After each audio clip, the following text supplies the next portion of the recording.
Just wanted to say good morning, everybody. We have Brigadier General Kevin Killea today with us. He's the Chief of Staff for Combined Joint Task Force Operation Inherent Resolve. He's briefing us today live from Southwest Asia. He'll make a few opening comments and then take your questions. We've only got about a half hour for this briefing, and I'll call on you for questions. While you're able to see Brigadier General Killea, he cannot see you, so please state your name and outlets when I call on you. And when I do call on you, please identify yourself so he knows you by name and outlet. Without any further ado, General, we'll pass it off to you for some opening remarks. Okay, thank you, and thank you all for attending today. My game plan will be to briefly touch on the coalition's overall efforts to degrade and defeat ISIL across the combined joint operational area, and then I'd like to focus on operations in and around Ramadi. Beginning with our work in training and the advise and assist missions in Iraq, there are currently more than 1,200 coalition personnel from 17 partner nations with coalition commitments that eventually will total 1,500 members. To date, more than 11,000 Iraqi security force personnel have completed various individual specialty courses at the BPC platforms. In addition to the ISF's approximately 1,100 Sunni tribal fighters have attended training and subject matter exchanges at Al-Taqadum. Most recently, more than 400 Peshmerga fighters attended the training program in Erbil. The coalition works in coordination with the government of Iraq, who manages the throughput of trainees for all of these programs.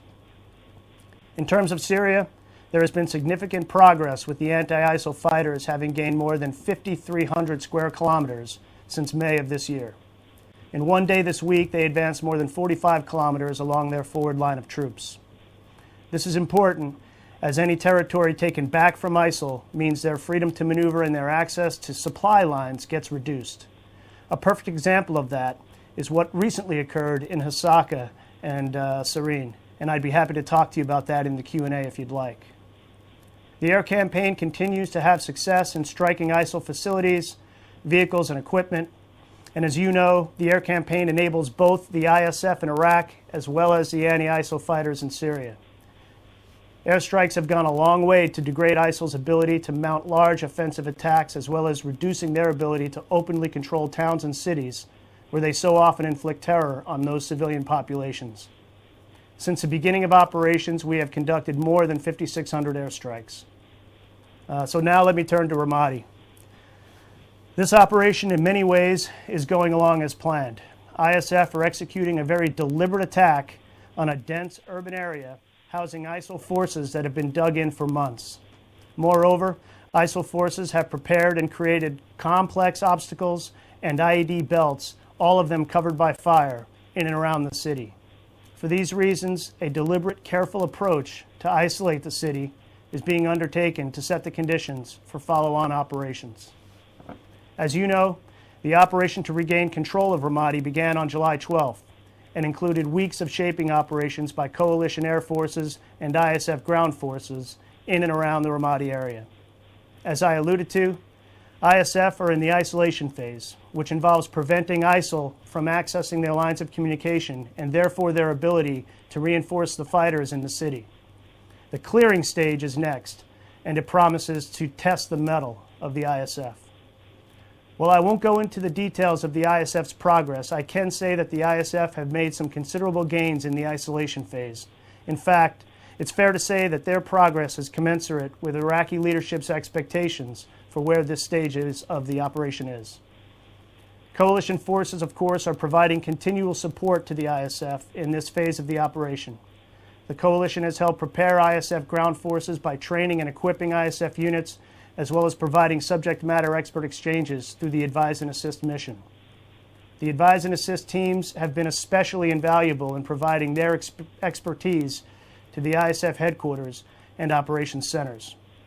Coalition advisors have assisted ISF leadership in operational planning with their experienced military subject matter experts working side by side with their Iraqi counterparts. Two of the ISF brigades participating in ground operations in the vicinity of Ramadi were trained by coalition forces at BPC platforms. Additionally, 500 Sunni tribal fighters who trained with the support of our Advise and Assist teams at Al-Taqadum are fighting under the ISF.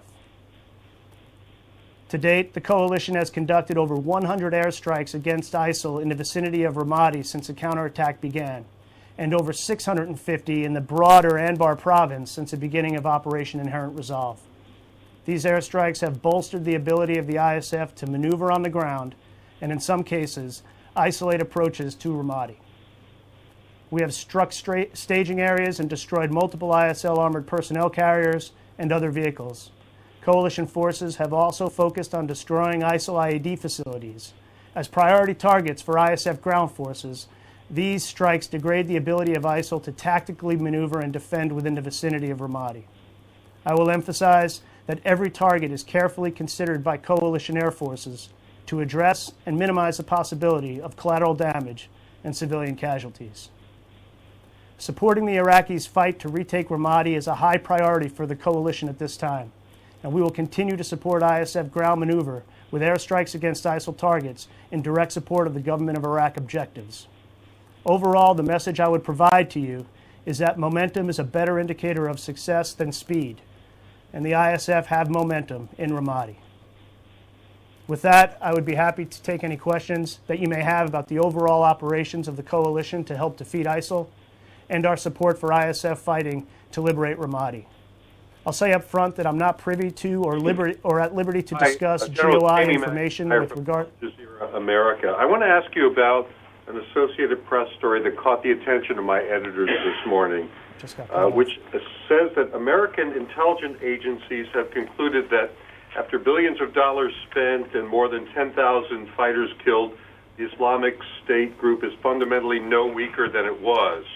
It has a quote from an unnamed defense official who says, "We've seen no meaningful degradation in their numbers," saying that their strength is still between 20 and 30,000, the same as last August when the airstrikes began. Can you give us some perspective on that? What's your take? Yeah, so I was about to say thank you. I'm ready for your questions. Apparently, I was rambling on too long. If I understand your question properly, it's about the duration of the campaign and the effects that we're having, the ISF is having on the ground.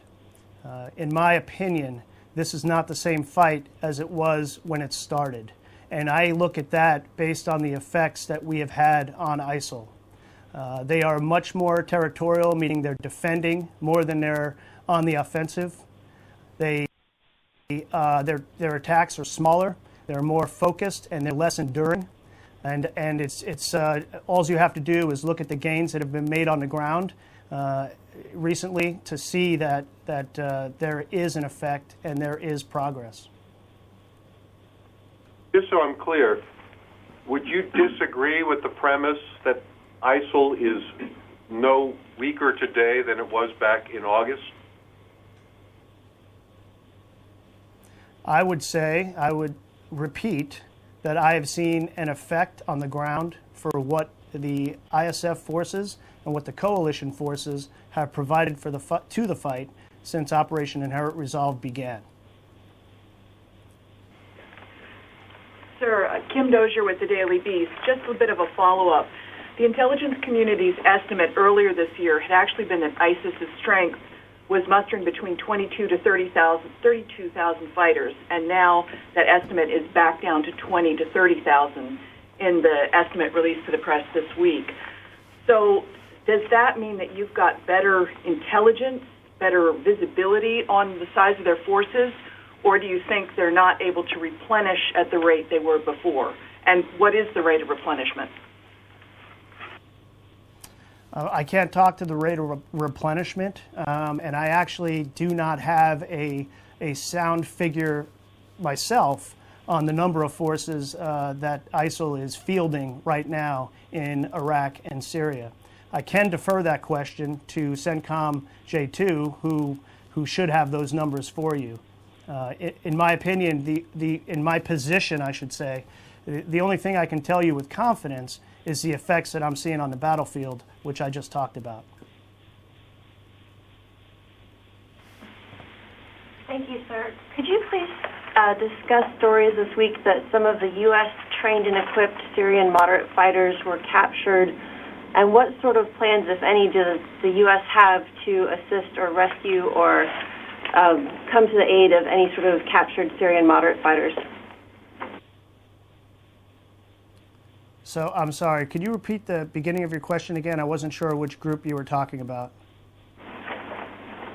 There are about 7 potentially U.S. trained or equipped or went through the U.S. system Syrian rebels, moderates, who were reportedly captured this week.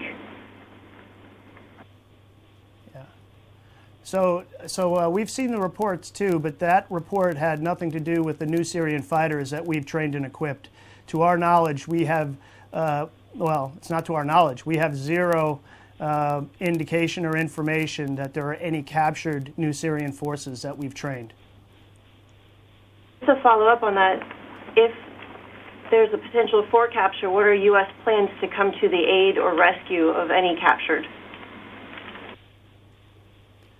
I think your question was, if the new Syrian forces were captured, would we come to their aid? I would say that all of the anti-ISIL forces in Syria that are credible, reliable partners on the ground in the fight against ISIL will receive coalition support, as is required. So the new Syrian forces are part of the anti-ISIL forces in northern Syria. If I could just follow up on that, Cammie McCormick from CBS Radio. There's a report this morning that coalition warplanes may be targeting al-Nusra in this area as al-Nusra attacks this Division 30 in this particular area that Tara was talking about in Syria. Is that true? There's some reporting this morning that we've heard as well, that we're looking into the details. It's a very new report. We don't have anything that talks about specific groups on the ground or what warplanes are doing with respect to that report. As you know, the Combined Joint Operations Area is very large. There's a lot of activity up there and a lot of strikes. There's deliberate strikes, there's dynamic strikes, and so we're still looking into the details of that and don't have any more information for you on that. As that information emerges, I think CENTCOM Public Affairs will be able to provide that. For be a legitimate target for the U.S.-led coalition if it were attacking this Division 30?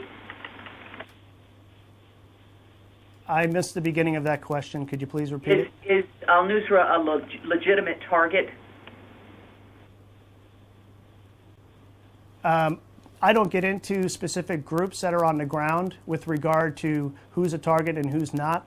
The efforts of the coalition that are in northern Syria are anti-ISIL, and the anti-terrorist groups, or not anti-terrorist, terrorist groups that are associated with ISIL. And our campaign is purely against anti-ISIL. Courtney. Hi, General. This is Courtney Tubey from NBC News. I have a couple of quick follow-ups. On Tara's question, you said that you don't have any knowledge that any of the new Syrian forces have been captured, but do you know how many? There's also a report that several have been killed and injured already. Do you have any numbers on that? How many of the roughly 60 have been killed, injured, or taken out of the fight? So I can tell you that we have nothing to confirm any reports that talk about injured, killed, in contact that you just alluded to. But I can tell you with certainty we know that none of them have been captured. And the information that we have, I don't know where it came from that they said they were captured, but all the information that we have is that none of the new Syrian forces have been captured. And then you mentioned in your opening that the anti-ISIL fighters have gained 5,300 square kilometers in Syria. How many square kilometers does ISIL now control in Syria total? I can tell you something about numbers. They change twice a day around here, and that's a good question. And I will make the CJTF PA team get you that exact number and send it to you. And then just one more quick follow-up from your opening. When you talked about the airstrikes in Ramadi, just to be clear, the more than 100 airstrikes, were they actually in Ramadi or are they around Ramadi? The ones that you talked about since the operation began? Both. They're in both. Within There are targets, deliberate targets, that we target in the city that we confirm are Daesh targets, valid military targets. And then there are shaping targets outside the city where the forces are closing on the city that we support the ground forces with their maneuver. So the answer is both. Thanks. So this is Scott Moschiani from inside the Pentagon. What kind of role are contractors playing in your mission? And when looking forward, I know you're using OCO funds, so you can't look too far forward, but do you see an increase or decrease in the use of contractors? Yeah, I'm sorry, I can't answer that question. I don't have that information readily available, nor do I know it off the top of my head. But I can get to my my PA team, and we'll get you that answer as a response to query. General, thanks a lot for this. Tolga Tanis with Syria. I had a quick question regarding the groups that you're cooperating on the ground against ISIL. First of all, have you determined any group after the Zincirlik agreement that you reached with Turkey, especially for the region that Turks are focusing, the region between the Azaz and Jarablus, in terms of the moderates, the Syrian groups like Levant Group or Army of Conquer? And secondly, can you please give us more details about the ongoing cooperation with YPG? Would you able to cooperate with YPG through the flights from Incirlik and other Turkish bases? Is there any commitment from the Turks on this issue? And the last one, how the Incirlik involvement to the operation will impact the Operation Inherent Resolve in general? Okay, a couple of questions there that really require a lengthy response, but I'll try and keep it short. And I'll probably ask you to repeat the third question if we get to it, because I didn't understand it. But the first question is about who we're supporting on the ground in northern Syria. And it's clear that the coalition forces are supporting anti-ISIL forces that are credible, reliable partners for us in the fight against ISIL. And that includes Syrian Kurds, it includes Sunni Arab fighters, and it includes the moderate opposition forces from Syria, many of whom we've vetted. So those are called vetted Syrian opposition. So those forces in themselves are the focus of anti-ISIL forces in northern Syria that we support. The second question you had was with regard to the YPG. The YPG for the coalition against ISIL has been a very credible and reliable partner as part of the Syrian Kurdish group that comprises anti-ISIL forces. And please repeat your third question. Just to clarify the second one, will you able to cooperate with YPG through the flights from Incirlik, from Turkish bases, according to the new deal that you reached with the Turks? And the third one, can you please elaborate the role of Incirlik in this Operation Inherent Resolve? What will be the impact of Incirlik to this operation? Yeah, so thank you for that question. It's a good question. And right now we are in dialogue and in discussions with the government of Turkey to better fold them into the operational activities, if you will, of the Combined Joint Task Force against ISIL. That's our focus. And with the opening of base facilities, we think that is going to be a very positive impact in our efforts against ISIL. Those dialogues and that conversation are really just beginning, and I don't have any details on those. And when those get concluded and when the agreements are made, I'm sure those details will be released. Thank you. Hi, sir. Tony Capascio with Bloomberg News. I had two disparate questions. You said that 500 Sunni fighters have joined the fight against in Ramadi. Were those Sunni fighters brought in since the White House expanded in Anbar province our outreach to Sunnis? And how many are in the pipeline right now to be vetted and join the fight? Yeah, so that's a great question, and the answer is yes. They were the Sunni tribal resistance fighters. Were basically part of our Advise and Assist program at Al-Taqaddum. And so obviously we do very high-level subject matter exchanges with the Iraqis, and then they train their Sunni fighters. And the answer to the second part of your question is yes, there's a second group. They're actually beginning to form and beginning to see that training as we speak, this week sometime, if not early next week.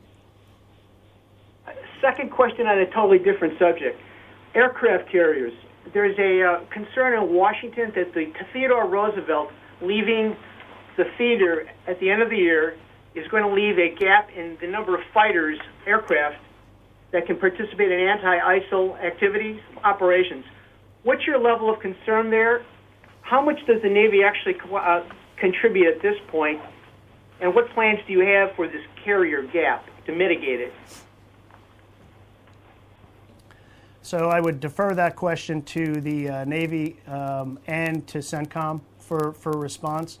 I can tell you that right now, where we are today, with the support that we get from the Combined Force Air Component Commander and those coalition air forces that support the JTF, it's been fantastic, and it has shown an impact on the ground. Thank you. Patrick Tucker with Defense One. Do you have an opinion about the establishment of a quote-unquote buffer zone between Turkey and Syria, and are you engaging any Kurdish groups in any discussions about that? So I don't have an opinion.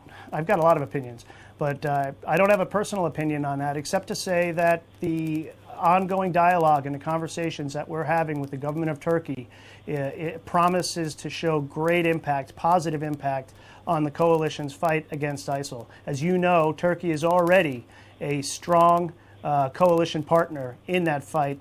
Now we need to get them to fold in operationally into the CJTF activities.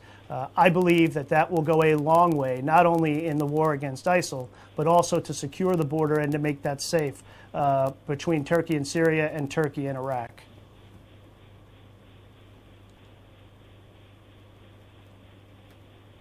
Growing hostilities between certain Kurdish groups and Turkish forces having any sort of impact on your operations?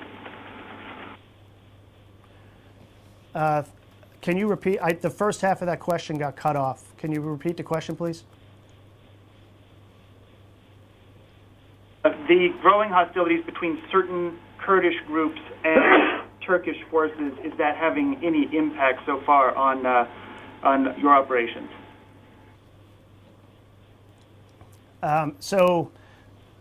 Again, the government of Turkey, we respect their right to self-defense with regard to their activities on the border between Syria and Iraq.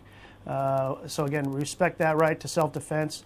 We feel that if we can fold them into the dialogue and the conversation to become a more active member operationally in CJTF operations, that we, like I said in the last question, we could go a long way to stabilize that border.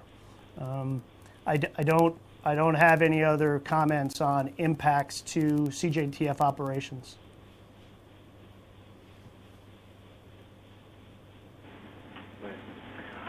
General, it's Andrew Tiller with Military Times. I'd like to ask you about the militias, in particular the PMF and the non-aligned militias that the U.S. is not coordinating with. Can you talk a little bit about the tactical challenges or limitations that their presence on the battlefield creates in terms of, do you have to limit your sorties to avoid their indirect fire, or do you have to? Is there ISR confusion about who's the enemy and who are these other forces, or what complexities and challenges do those forces create?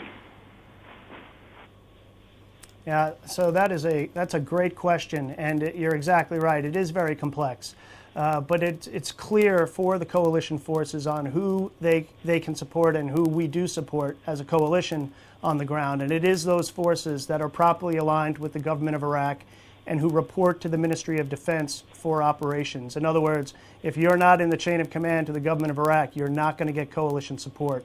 So to your question about the difficulty of working that out, that comes down to the teams that we have in the joint operations centers with their Iraqi counterparts, and having an understanding and a situational awareness of who's on the ground and where, and ultimately what forces we can support.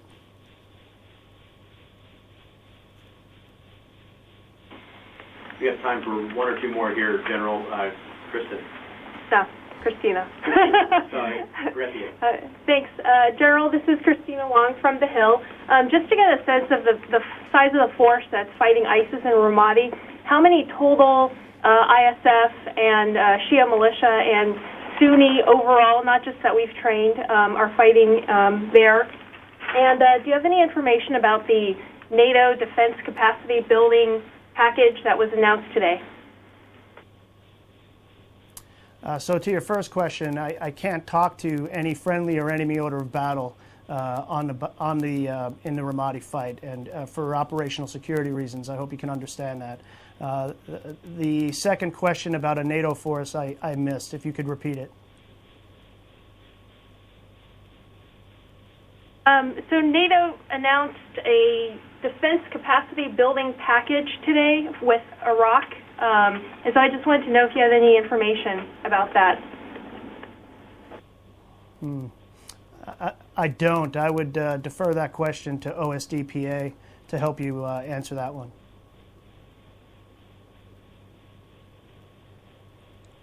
Phil. Hey there. Phil Stewart from Reuters. Just a couple follow-ups. One on Ramadi, you said clearing operations were coming up. Are those days, weeks away, months away? And on the issue of the PKK strikes, the strikes by Turkey against the PKK, I understand that you're supportive of Turkey's growing role, but have there been any need to suspend operations due to deconflicting airspace, making sure that the Turks can carry out their strikes? Has that inhibited you from carrying out any of yours? Thank you. I forgot the first question, but the second question with regard to the PKK and Turkish strikes, and again, we respect their right to self-defense, and especially attacking a terrorist group like the PKK.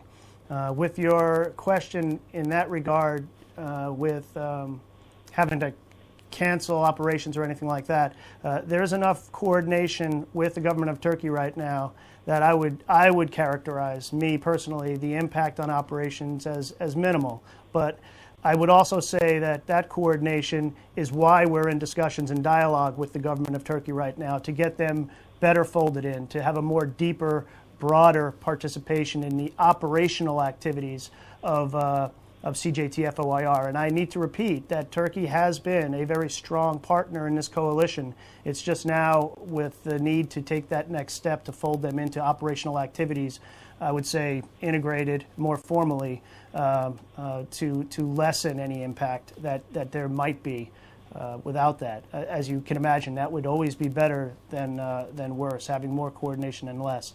And I apologize, I missed your first question, if you could repeat it. How far off are clearing operations for Ramadi? Days, weeks, months? Yeah, I would defer that question to the government of Iraq, and who has a better idea of their campaign plan and their operations on the ground. I couldn't give you a time frame on that. I can tell you they're still in the isolation phase, and they are making progress. And as I said, it's a very difficult fight. So their deliberate approach there is going to take some time. It's not going to be quickly, but I couldn't give you a real good left and right limit.